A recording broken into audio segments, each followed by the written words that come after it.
Bwana, kwenye maisha bwana, usikubali kudharauliwa. Dharau mbaya, hata kama we ni maskini, huna kitu, wewe ni mlemavu, huna viungo, lakini usikubali kudharauliwa. Na wewe mwenye dharau, ondosha dharau. Msikilize kibwana hapa anachoongea. Na hamna Azam, kumbe ilikuwa wao ndio wangempata kibwana mwanzo kuliko hata Yanga, lakini dharau zao zilisababisha kibwana kutimkia Yanga. Msikilize mwanzo mpaka mwisho, kibwana anasimulia namna yeye kuja Yanga. Alafu pia usisahau katika maisha bwana, riski mtoaji ni Mungu, sio bahati pekee, lakini Mungu ndo mtoaji. Sikiliza mpaka mwisho. Mimi kuna mtu akanipigia simu akanambia nisikilize kibwana, una deal hapa la Azam, nataka ukasaini Azam.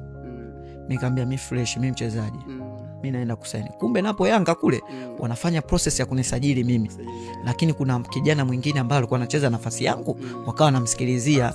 Kumbe yule kijana ambaye anatakiwa kusajiliwa Yanga, ambaye amegoma, na pia anatakiwa kusajiliwa Azam. Yani manake wote wawili tupo huku na huku. Huyu akaenda huku basi wewe nenda huku. Sasa mimi nikaitwa Azam. Nakumbuka kuna hospitali moja nilienda, nikapime vipimo ili kusudi ni sign. Sasa nafika pale Azam, mimi brother sipendi dharau. Mimi japokuwa nimepitia maisha ambayo ya kunidharau, lakini mimi kama mimi sipendi dharau. Yaani hiyo ipo tu katika maisha yangu. Yaani mimi kuonekana mnyonge hata siku moja sitaki. Kweli kufika pale nikakuta na wachezaji wengine wapya Azam wanapima. Sasa anapigiwa, kuna bosi mmoja sitaweza kumtaja, anaambiwa bwana kuna mchezaji hapa kafika, bwana Shomari hivi na hivi apime. Ngoja huyo hapo tumsikilizie kidogo, kwa sababu kuna mwenzake ndo tunaongea naye. Mimi nikamwambia sawa. Mimi nilipotoka pale nikasema naenda chooni, sikurudi. Nikaenda zangu, kuna hoteli moja nilifikia kwa sababu ya ile mechi ya Samakiba.